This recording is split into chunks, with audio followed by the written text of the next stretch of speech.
ఇప్పుడు ఎస్ఎల్బీసీ కుప్పకూలిపోయింది. ఇదేదో డిజాస్టర్స్ అని మాట్లాడుతుండు ఉత్తమ్ కుమార్, ఒత్తి పలుకుతుండు. ఎస్ఎల్బీసీ కంటే పెద్ద డిజాస్టర్స్ ఏంది? ఆగమాగం పోయి తొందరగా పనిచేయవి. 8 మంది ప్రాణాలు తీసినావు. కనీసం శవాలను కూడా బయటకు తీయలేని చేతగాని దద్దమ్మ ప్రభుత్వం ఈ కాంగ్రెస్ ప్రభుత్వం. అంతకంటే డిజాస్టర్స్ ఇంకోటి ఉంటుందా మిస్టర్ ఉత్తమ్ కుమార్ రెడ్డి? 60 రోజులైంది.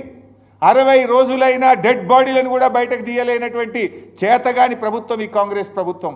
మీరు వచ్చినాక ఖమ్మం జిల్లాలో పెదవాగ్ కొట్టుకుపోయింది, Sunkishala కుప్పగూలింది,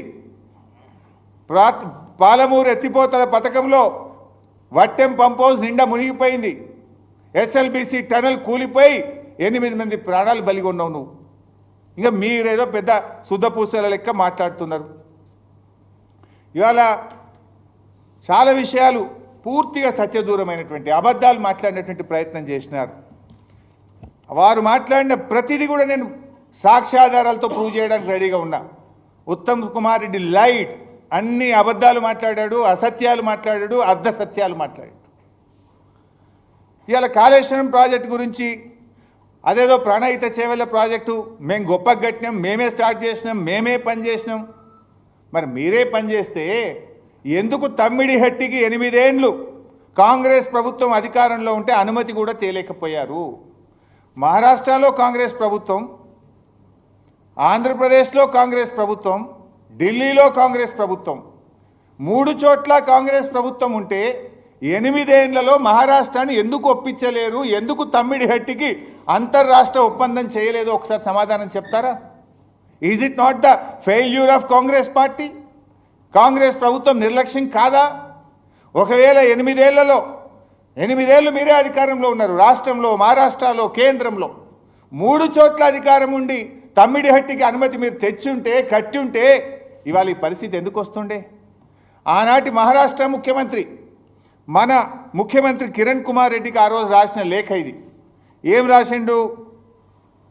at the full reservoir level 152 meters, about 2099 hectares of land from 22 villages of district Chandrapur and 8 villages in the district Gadchiroli are likely to be submerged, and this is a main cause of unrest among the farmers from this area.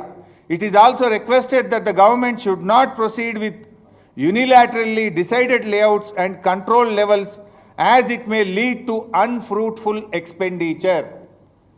మీరు మా అనుమతి లేకుండా, మా రాష్ట్ర ప్రభుత్వం ఒప్పుకోకుండా ఇష్టం ఉన్నట్టుగా ప్రాజెక్టు కడుతుండ్రు, మీరు పెట్టిన ఖర్చు అంతా కూడా వృధా అవుతుంది, తస్మాత్ జాగ్రత్త అని ఆనాటి మహారాష్ట్ర ముఖ్యమంత్రి మన ప్రభుత్వాన్ని హెచ్చరించిండ్రు. మీరెంత దుర్మార్గము, ఎంత అరాచకం అంటే, మీరు ఎవడన్నా హెడ్ దగ్గర పని స్టార్ట్ చేస్తాడు, తల దగ్గర ఇచ్చిపెట్టి తోక దగ్గర పంది అవుతారా? ఆనాడు కమిషన్ల కోసం, పర్సంటేజ్ల కోసం ఎన్నికల ముందు హడావిడిగా 28 ప్యాకేజీలకు టెండర్లు పెట్టి, మహారాష్ట్రతో అగ్రిమెంట్ లేదు, డిపిఆర్ లేదు, డిపిఆర్ తయారు కాలే, మహారాష్ట్ర ఒప్పుకోలే, టెండర్లు పిలిచిండ్రు. ఎక్కడనో పోయి చేవల కాడ దవుతారు, ఎక్కడనో పోయి మెదక్ జిల్లా సిద్దిపేటలో దవుతారు. అసలు ఎక్కడైతే నీళ్లు తీసుకోవాలో తమ్మిడిహట్టి దగ్గర ఆడ మహారాష్ట్ర ఒప్పుకోదు, ఆడ తట్టెడు మట్టి తీయరు, అంతర్రాష్ట్ర ఒప్పందం జరగదు. తప్పు చేసింది మీరు. మీరు చేసిన తప్పును సవరించడానికి మేము ప్రయత్నం చేశాం. ఇవాళ వాళ్ళ దుర్మార్గం ఎట్లా అంటే, నేను ఉత్తమ్ కుమార్ రెడ్డి తలకాయ ఎడబెట్టుకుంటాడో, నువ్వు కూడా ఆ రోజు మంత్రివే, ఆ ప్రభుత్వంలో నువ్వు మంత్రివే, నువ్వు కూడా దీనికి జవాబుదారే. రాజశేఖర రెడ్డి గారి ప్రభుత్వం 17/12/2008 నాడు ఫౌండేషన్ స్టోన్ వేసిండ్రు. 2007లోనే టెండర్లు పిలిచారు, జీవోలు ఇచ్చారు, 2008లో శంకుస్థాపన చేసిండ్రు. 4 ఏళ్లలో పూర్తవుతుంది. 4 ఏళ్లలోనే ప్రాణహిత చేవెళ్ళ పూర్తి చేస్తామన్నారు. అప్పుడు ఎలక్షన్ల ముందు అన్ని టీవీలలో యాడ్లు వచ్చినాయి, మీకు కూడా తెలుసు. తెలంగాణ ఉద్యమాన్ని దెబ్బకొట్టాలని చేసిండ్రు. 4 ఏళ్లలో పూర్తి చేస్తామన్నారు. 7 ఏళ్ళు అధికారంలో ఉంటే కనీసం తమ్మిడిహట్టి దగ్గర అంతర్రాష్ట్ర ఒప్పందం చేయలే. 4 ఏళ్లలో వీళ్ళు చేసిన ఘనకార్యం కూడా చెప్తా. 4 ఏళ్లలో ప్రాజెక్ట్ పూర్తి చేస్తామన్నారు 2008లో. 2012 నాటికి వీళ్ళు చేసిన పని ఏంటంటే, సర్వే అండ్ మొబిలైజేషన్ అడ్వాన్స్ల పేరు మీద కాంట్రాక్టర్లకు ఇచ్చిన అడ్వాన్సులు, పని చేయకుండానే ఇచ్చిన అడ్వాన్సులు 1426 కోట్లు. 4 ఏళ్లలో ల్యాండ్ ఎక్విజేషన్ కోసం పని మీద పెట్టిన ఖర్చు ఎంత అంటే 160 కోట్లు. చేసిన పని భూసేకరణకు కానీ చేసిన పని 160 కోట్లు. ఏమి చేయకుండానే మొబిలైజేషన్ అడ్వాన్స్ల కింద కాంట్రాక్టర్లకు ఇచ్చింది 1426 కోట్లు. ఇది కాంగ్రెస్ పార్టీ యొక్క అవినీతికి పరాకాష్ట. తట్టెడు మట్టెత్తకుండా 1426 కోట్లు 2012 నాటికి కట్టిపెట్టారు. మీరు 4 ఏళ్లలో పూర్తి చేస్తామని మొత్తం 160 కోట్ల పని కూడా చేయకుండా 1426 కోట్లు కాంట్రాక్టర్లకు దోచిపెట్టిన కాంగ్రెస్. ఆ దోపిడిలో ఈ ఉత్తమ్ కుమార్ రెడ్డి కూడా బాధ్యుడే. ఆనాటి నీళ్ల మంత్రి సుదర్శన్ రెడ్డి కూడా ఇప్పుడు కాంగ్రెస్ పార్టీ ఎమ్మెల్యేగానే ఉన్నాడు. ఇది కాంగ్రెస్ దోపిడి. మేమొచ్చిన తర్వాత రివ్యూ చేసి సర్వే మొబిలైజేషన్ అడ్వాన్సులు రద్దు చేసినాం. ఇప్పుడు నేను చెప్పింది 4 ఏళ్లలో వీళ్ళు ఇచ్చింది 1426 కోట్లు. బై ద టైం కాంగ్రెస్ ప్రభుత్వం దిగిపోవడం లోపు సర్వే మొబిలైజేషన్ అడ్వాన్స్ పేరు మీద 2328 కోట్లు దోచుకొని తిన్నారు. 2328 కోట్లు మొబిలైజేషన్ అడ్వాన్స్ల పేరు మీద దోచుక తిన్నది. పందికొక్కుల్లాగా మెక్కింది ఆనాటి కాంగ్రెస్ ప్రభుత్వం. ఇంకా సిగ్గు లేకుండా ఉత్తమ్ కుమార్ రెడ్డి ఏదో మాట్లాడుతుండు. మేము వచ్చిన తర్వాత ఈ మొబిలైజేషన్ అడ్వాన్సులు రద్దు చేసినాం, సర్వే పేరు మీద ఇచ్చే అడ్వాన్సులు రద్దు చేసినాం.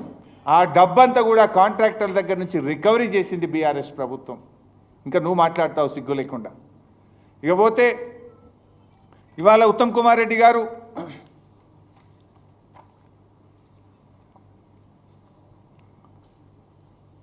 ఇంకా చాలా విషయాలు మాట్లాడు.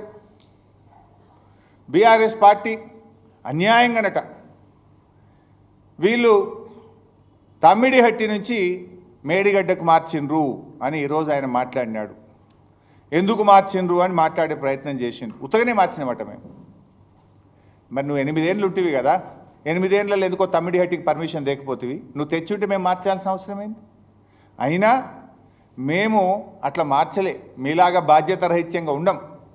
ఆనాడు స్వయంగా మన ముఖ్యమంత్రి కేసీఆర్ గారు మహారాష్ట్ర ముఖ్యమంత్రి ఫడ్నవీస్ గారితో చర్చలు జరిపినారు. మహారాష్ట్ర రాజ్భవన్లో చర్చలు జరిపిన వీడియో ఫొటోస్ ఇవి జరిపి అక్కడ మేము కట్టుకుంటాం, మీకు ఎంత డబ్బైనా ఇస్తాం. ఇది మినిట్స్ ఆఫ్ ద మీటింగ్, ఆ ఇద్దరు ముఖ్యమంత్రుల మధ్య జరిగిన మినిట్స్ ఆఫ్ ద మీటింగ్.